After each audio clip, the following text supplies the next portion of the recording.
My name is Lynn Bradford, and I'm 29. For 3 hours, I sat at my kitchen table, staring at a pair of brass door handles I'd just paid $400 to replace. Two smooth ovals, cool as coins, reflecting a woman who couldn't stop shaking. I make my living as a software engineer. I bought this apartment 2 years ago. No fairy godparents, no trust fund, just a mortgage and an obstinate belief that if I kept stacking long weeks and cheap dinners, someday I'd turn the lock and feel a click that belonged to me. It isn't glamorous. The hallway sags a little. The radiators hiss like opinionated cats. But it's mine. It's the first space in my life where I set the volume and nobody reaches over to turn the dial. My parents have never understood that. Roland, 55, loves speeches about family duty. Patricia, 53, prefers the smile that feels like a velvet rope, soft until you tug. My sister Emily, 27, is their golden solar system. She orbits the middle. The rest of us are weather. While I took night classes at community college and then state, Emily had her private school tuition wrapped in a bow. When I shipped out resumes by the dozen, Emily got a car for graduation and a room that never charged rent. My parents used to say, Lynn is independent. She doesn't need much, as if it was a compliment and not a ration. Independence, I've learned, is attractive until it resists being mined. 3 weeks ago, Emily's roommate situation combusted, something about a cheating boyfriend named Tyler, and a lease that was never really hers. My parents called with the solution they'd already decided on. Just for a little while, my mother promised. She needs space to heal. I said no, I told them. I said it carefully. I work from home 3 days a week. My second bedroom is my office. I'll help her find a place. I'll even loan her the deposit, with a written agreement. My father sighed the way people do before a lecture they love delivering. You have extra room, Lynn. Family helps family. Translation: your boundaries are a phase. I thought that was the end of it. I was wrong. Last night, after the gym, I walked into my living room and stared at a cardboard reef. Boxes, suitcases, a puffy-sleeved dress draped over my monitor like a flag claiming new land. Emily looked up from the floor where she'd squatted among my cables, smiling with the confidence of someone who believes the world will hold her, even when she leaps without looking. Surprise, she sang. You'll barely notice me. My parents were behind her, comfortable as hosts. My mother had a roll of contact paper tucked under one arm. My father was unscrewing my office closet rod, already rearranging my life with a wrench. I can still feel the heat that climbed my neck like a fire escape. What are you doing? My mother's smile didn't budge. Honey, we knew once you saw her you'd come around. She just needs a start. You took my spare key, I said. My emergency key. The one that lived in a small white dish with batteries and elastic and one random Canadian coin. You copied it. It's what families do, my father said. You're being dramatic. Emily was already narrating a makeover. We can brighten this place up. Your bachelor vibe. I'm not a bachelor, I said. Automatic, stupid. And this is my office. I caught my reflection in the dark TV screen. Jaw clenched, ponytail frizzed from the cold, gym bag still cutting into my shoulder. I looked like a woman about to throw a chair through a window. Instead, I set the bag down slowly and said, all of you, out, now. The script flipped exactly the way you'd expect. Emily's voice trembled first. I have nowhere to go. My mother dabbed a dry eye. To slam the door on your sister at her most vulnerable. My father squared his shoulders. This is happening whether you like it or not. What I did next felt like stepping off a cliff and discovering a staircase midair. I took out my phone and dialed 911. My father laughed. You won't call the cops on family. Watch me, I said, and pressed the green button. The room changed temperature. My mother's hands froze around the contact paper. Emily's mouth made a small O. When the officers arrived, the boxes were half retreated to the hallway, like a tide ashamed of how far it came in. I explained the situation. The officers explained that key copying without consent isn't quite a crime, but absolutely is not okay. They told my family to leave and not come back without my permission. They told me to change my locks and get cameras. After the door latched behind them, the quiet pressed in. I listened to the new silence, that particular hush a home makes when it feels you paying attention. I called a locksmith. I changed everything that turns or clicks, the front door, the back door, the 2 old sash windows my father once said were practically an invitation. Then I ordered a video doorbell and 2 security cameras. I installed them with trembling fingers and the kind of focus I usually reserve for production deploys. Measure twice, drill once, breathe when it's over. At 1:12 a.m., I sent a group text with a photo of the new deadbolt. I have changed all locks and installed security cameras. Any attempt to enter my apartment without my explicit permission will be considered trespassing and addressed with legal action. What you did tonight was a violation of my privacy, my property, and my autonomy. Emily, I'm sorry about your breakup, but it doesn't entitle you to my space. Until there is a real apology and respect for my boundaries, there's nothing to discuss. The responses were a chorus I know by heart. My mother called sobbing. My father texted disappointment like a sermon. Emily jumped to Facebook with a caption about some people forgetting their roots. I put my phone face down. My hands still wouldn't stop shaking. That's when Ethan called. We've been together a year. He's not a grand gesture man. He's a steady hands-on-the-wheel man. He listened without interrupting, then said, "Document everything. Send me the texts, and sleep by the hallway camera tonight. If anything pings, you'll hear it." "Do I sound crazy?" I asked. "You sound like a woman protecting her home," he said. "There's a difference." I almost told him about Lena, his ex, who still orbits the outer edges of our lives through mutuals and pass-ag posts that smell like old perfume, sweet until it's cloying. Tonight, I swear I saw her name pop up liking one of Emily's new homeless sister updates. I let it go, one battle at a time. Before dawn, I emailed my building's management and formally revoked permission for any family member to be given access to my unit. I added screenshots. I CC'd myself from another account. I drew a box around the night and labeled it evidence. By the time morning light pulled a gray ribbon through my blinds, the apartment felt different. Same walls, new rules. I made coffee and watched the front door through the tiny screen on my counter. Nothing moved. The hallway was empty. I should have felt safe. But there's a sound that old doors make when they're about to give. Not wood, not metal, a kind of pressure changing in the air, the way weather shifts before rain. Standing there with my coffee cooling in my hand, I heard that sound. Not in the hinges, but in my bones. This wasn't over. It had only learned how to knock. The first ping came 2 days later, 9:46 a.m., a quiet Thursday when I was debugging code and halfway through my second mug of coffee. My phone buzzed with a motion alert from the new door camera.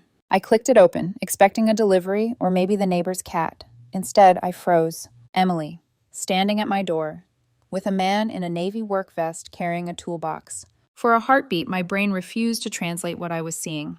Then the man took out a locksmith's pick set. My breath hitched. I switched the camera to record, then grabbed my phone and hit record again, just in case. "Emily," I said through the doorbell mic, my voice shaking but sharp. "You're on camera. Walk away now." She jumped, eyes darting toward the lens. The locksmith frowned, already hesitating. "Ma'am," I heard him say, "is this your apartment?" "Yes," she said quickly, voice trembling just enough to sound believable. "I got locked out. My roommate's being crazy. Please, just open it." "Your roommate?" he asked. I opened the door halfway, still chained, and held up my lease and ID for him to see. "This is my apartment. She doesn't live here. She's my sister, and she's trying to break in." The locksmith stepped back instantly, muttering an apology as he packed up his tools. Emily's panic curdled into anger. "You're ruining my life, Lynn. I have nowhere else to go." "Then go home," I said. She dropped onto the hallway floor, sobbing so loud the sound echoed down the hall. "I'm not leaving until you let me in." The neighbors peeked out. Someone whispered. I gave her one warning, and then called the police. When the same 2 officers from before arrived, they looked at me with grim recognition. Emily tried to twist the story. She threw me out illegally. I live here. But I had everything. Timestamps, footage, the lease, the text thread. The officers told her flatly, "You're trespassing. If you come back, you'll be arrested." Emily's face hardened. "You're dead to me," she whispered, standing. "Then we're even," I said quietly. She left, but an hour later my doorbell chimed again. Not her, my parents this time. They didn't try the handle, at least. Progress. But they stood outside for 20 full minutes, alternating between guilt trips and threats through the door. My mother's voice was syrupy through the wood. "You're destroying this family, Lynn. Emily's in a hotel because of you." Lie. She was back at their house. The camera feed later confirmed it. My father took over, his tone heavy as a church bell. You're choosing your apartment over your blood.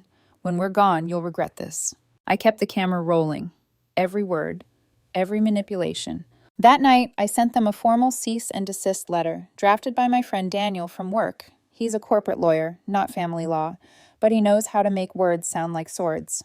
It stated clearly, any further attempt to enter or contact me without consent would result in legal action. I attached a screenshot of my police report. Then I hit send. And just like that, the family exploded. By morning, I woke to 24 missed calls and nearly 40 text messages.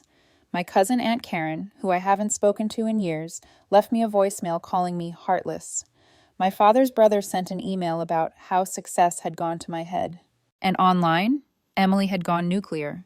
She posted a photo of herself crying with the caption, "When your own sister treats you worse than a stranger would." Within an hour, there were hundreds of likes. Comments poured in, relatives, friends, even people I hadn't seen since high school. Unbelievable. Family is everything. She's just jealous. Then, like a lightning bolt in the chaos, my cousin Michael commented, "Maybe tell the whole story, Emily. Breaking into someone's home isn't asking for help." He attached screenshots, still images from my camera footage. Emily with the locksmith, my parents outside my door, their faces twisted mid-lecture. The thread exploded. Half the comments vanished, deleted by Emily. Others turned on her, asking questions. Some even apologized to me privately, saying they didn't know the truth. That was the first night I actually slept. Ethan came over after work, bringing takeout and quiet. He's not big on talking unless there's something to say, but when I showed him the footage, he exhaled slowly. "You did everything right," he said. I nodded, but I didn't believe it. It doesn't feel right. It feels like I detonated something. "Sometimes you have to," he said. "Otherwise, they never stop pressing the button." He left around midnight. I walked him to the door, and for the first time, I noticed the faint scratches on the door frame, tiny metallic arcs from the copied keys. I ran my finger over them until it hurt. That's when my phone buzzed again. A notification from Facebook. Lena Morales, Ethan's ex, had liked Emily's post. My stomach twisted. Lena never comments, but she watches. She's the kind who thrives on sympathy stories. And now she had one unfolding in real time. Mine. That night, I stared at the ceiling, listening to the hum of my new security system and the whine of my thoughts. My family had gone public, my sister had gone rogue, and Ethan's ex was stirring the embers. I thought about deleting everything, going offline, disappearing for a while. But then Michael texted me. "Don't back down, Lynn. You've got proof. Keep receipts. They hate evidence." He was right. So I started building a folder. Screenshots, timestamps, emails, video stills, everything. I labeled it Bradford Case, Personal. By the weekend, the family group chat had split into factions. My mother wrote, "We just want to talk." My father wrote, "You've embarrassed us publicly." Emily wrote, "You've ruined my life." And I didn't reply. Instead, I looked around my apartment, still mine, still quiet, and whispered to the empty air, "You broke in once, you won't do it again." What I didn't know yet was that again wasn't theoretical. It was already being planned. Because somewhere, a phone was ringing in another part of the city. My mother's voice on the line, smooth as ever, saying to a stranger, "Hi, I'm calling about a welfare check on my daughter. I'm worried she might be unstable." The first time the police knocked, I thought it was a delivery mix-up. Two uniformed officers stood in the hallway, their voices careful and polite. "Miss Bradford, we got a call from your mother. She said she's concerned for your well-being." For a moment, I couldn't even answer. I just stared at them, the hum of my computer still spilling from the other room. "You're kidding," I said. They weren't. I showed them my ID, my lease, my police report, the same story, rehearsed now. They apologized, said they had to check, and left. The second welfare check came 2 nights later. Then the third, all in 1 week. Each time, a different pair of officers, same tight smiles, same awkward sympathy. One finally muttered, "You might want to file harassment, ma'am. This is starting to look intentional." He wasn't wrong. By the end of that week, my doorbell chime made my chest hurt. My mother had found another way to break in, this time through authority. When I told Ethan, he clenched his jaw. "That's psychological warfare," he said. "You need a restraining order." Daniel agreed. He offered to help file it, said we had enough already. We spent that Sunday night on my couch, drafting every sentence, making sure it was airtight. I didn't want to escalate. I just wanted peace. but peace doesn't survive where control is oxygen. Then, the escalation came on its own. It was 3:03 a.m. when my alarm screamed through the dark. The security system I'd installed flashed red across the room. I bolted upright, heart pounding, grabbed my phone, and pulled up the camera feed. There she was, Emily, on the fire escape outside my bedroom window, one hand gripping the railing, the other holding a crowbar. I couldn't even breathe. She jimmied at the frame, muttering something I couldn't hear. My fingers found 911 again on muscle memory. When the dispatcher answered, I whispered, "It's happening again. My sister. She's trying to break in." This time, the police came fast. I stayed inside, camera still recording, until the red and blue lights flooded my window. They arrested her on the spot. Attempted breaking and entering, trespassing, possession of burglary tools. She screamed the entire time. "I just wanted to talk to her. She's my sister. She's making me do this." As they led her away, my legs gave out. I sat on the floor, shaking so hard I couldn't feel my hands. The apartment that once felt like armor now felt like glass. The next morning, I woke to a letter slid under my door. No envelope, just a folded sheet of paper. "You didn't have to call the police. We could have handled this privately. Mom." There was a second envelope in the mail that day, thicker, from a law firm. My parents were threatening to sue me for emotional distress and defamation, claiming I'd publicly humiliated the family by sharing footage with relatives. I laughed when I first read it. Then I cried. Then I called Daniel. He skimmed the letter, snorted, and said, "Baseless. The footage is evidence, not defamation. And if they push this, we'll countersue for harassment." He officially became my lawyer that afternoon. Meanwhile, Emily had been bailed out, by my parents, of course, and within 24 hours, she was online again. Her latest post read, "Some people would rather call the cops on family than face their own guilt. #Betrayal homeless again." And right underneath it, Lena Morales had shared it. I felt my stomach drop. Ethan's ex, whose talent for subtle sabotage was almost an art form, had inserted herself completely now. Her caption read, "If someone treated my sister like this, I'd never forgive them." I stared at it for a long time, wondering if she knew how those words would echo. Ethan saw it too. He was furious, messaged her directly, told her to stop spreading lies. She replied with a single line, "Funny how you defend women who destroy families." He blocked her that night, but I could feel the bruise her words left behind. That was her real gift, not physical damage, but psychological poison. The next day, I filed the restraining orders. 3 of them, against Emily, Patricia, and Roland. Filing them felt both humiliating and liberating. I never wanted to be the kind of person who needed legal protection from her own family. But the moment I signed those papers, my lungs finally expanded like they'd been locked for years. When I got home, Ethan was waiting in the lobby with groceries. "You okay?" he asked. "No," I said honestly, "but I'm done pretending I'm not drowning." He squeezed my shoulder. "Then let's start swimming." That night, for the first time since this nightmare began, I slept for more than 4 hours. No nightmares, no phantom knocks.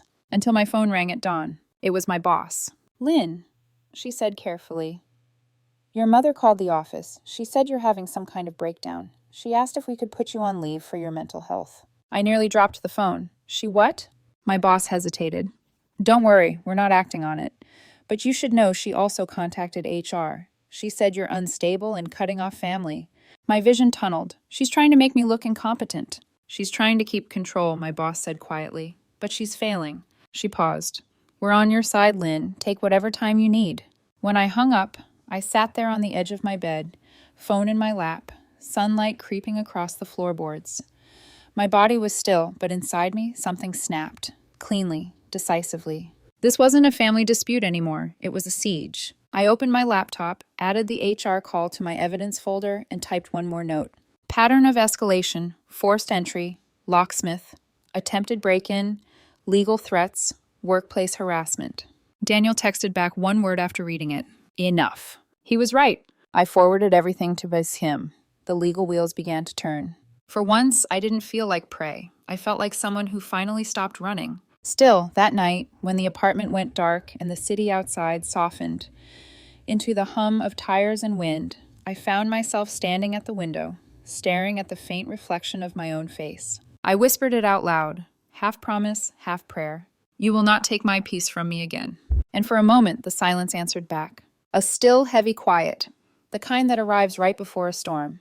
3 weeks later, I stood in a courtroom that smelled faintly of old paper and disinfectant, watching my family perform grief like professionals. They'd arrived together, my parents, Emily, and 3 aunts, all dressed in black, as if we were burying someone instead of seeking a restraining order.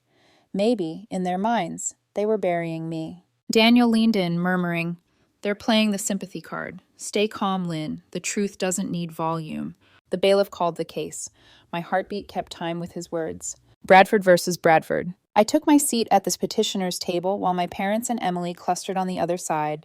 Their attorney, some shiny, overconfident man with a fake tan, smoothing his tie like this was a talk show segment. Emily went first. She swore in, dabbed at invisible tears, and spun her fiction, how I'd invited her to stay, how she'd been confused when I suddenly turned hostile, how she'd only wanted to retrieve her belongings the night of the arrest. When Daniel played the security footage, her with a crowbar at my window, she gasped, hand over chest.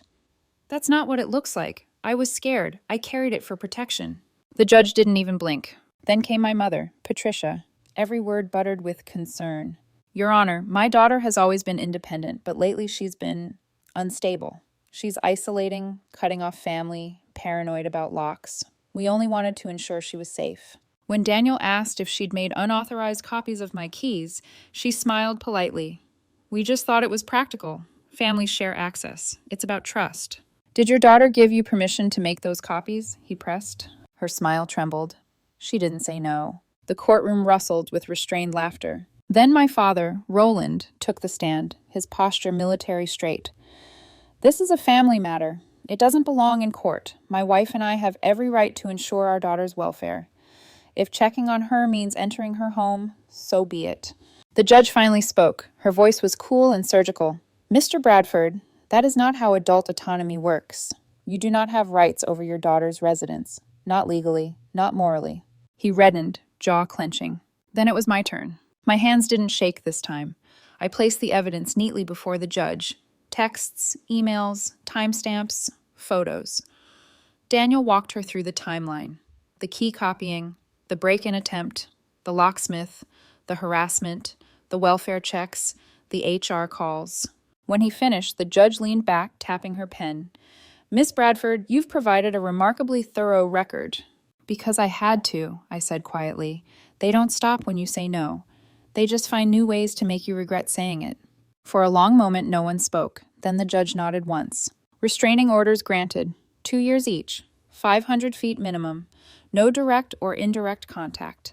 No public commentary or social media posts referring to the petitioner." My mother's gasp broke the silence. Emily started crying, loud and theatrical.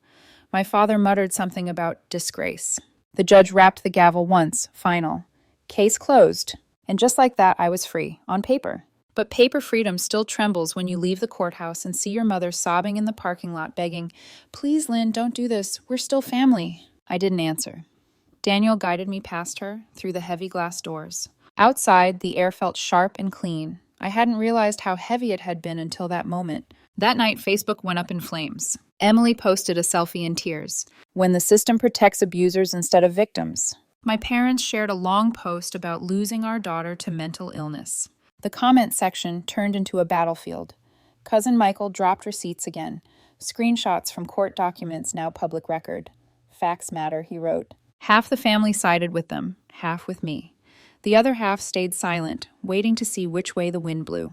I didn't reply. I didn't even read past the first 100 comments. Instead, Ethan showed up with takeout and a blanket. We ate on the couch, watching the city lights blink through the window. He said softly, "You know, you don't have to check the door every hour anymore." "I know," I said, "but I still did. Habit dies slow." He reached over, touched my hand. "They can't reach you now, Lynn." I wanted to believe him. We sat there quiet, the hum of the fridge, the only sound. Then he said something that made my throat tighten. "You realize you just ended a generational curse, right?" I laughed a little, watery. "Feels more like I just started one." He squeezed my hand. "No, you stopped it. That's what starting over feels like." For the first time in months, I felt something shift.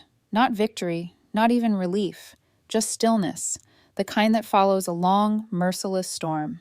But storms don't end all at once. They recede in waves. The next wave came 4 days later. An anonymous email hit my inbox. You may have won in court, but blood doesn't wash off. See you soon, sis. The address traced back to a disposable account.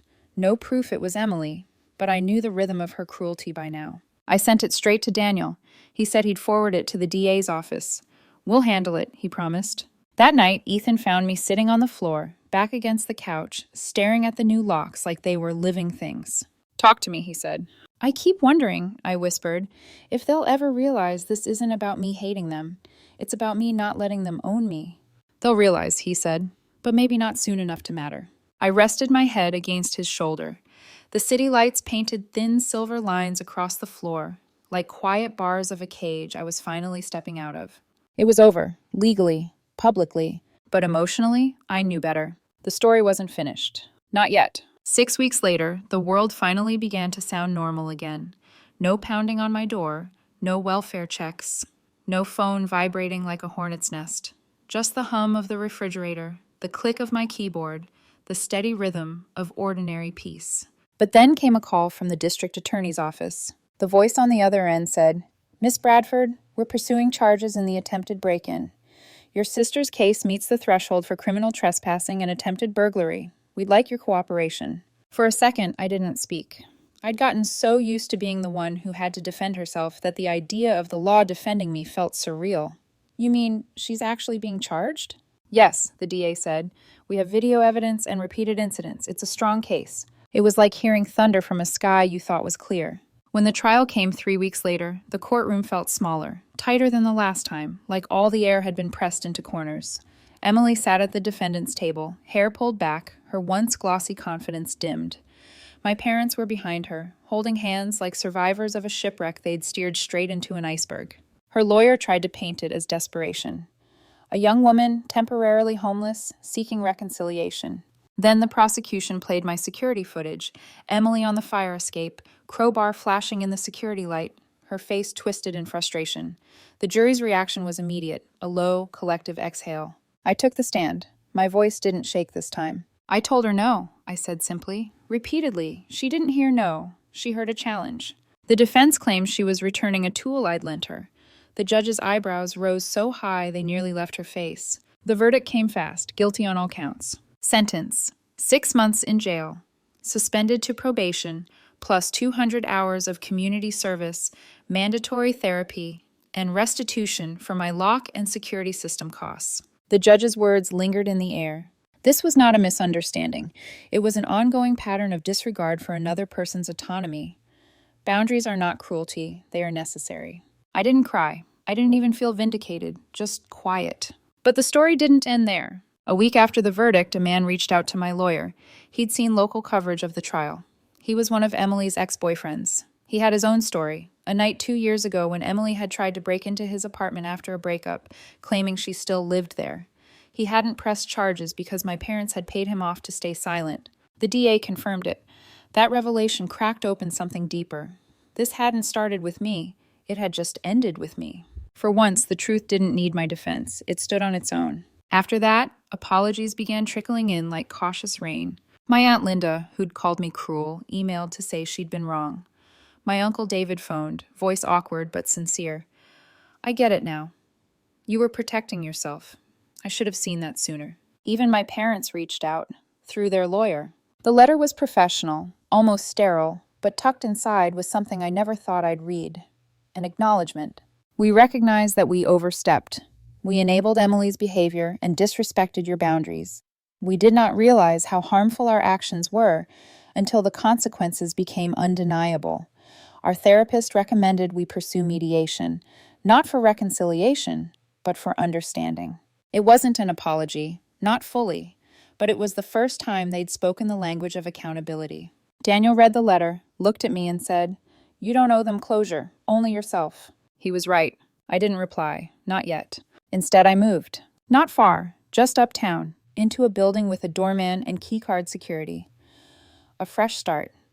The lease had my name and only my name. I told no one except Ethan and my cousin Michael. The first night there, I walked through every room barefoot, feeling the weight of the old apartment fall away like dust. Ethan stood in the doorway watching me.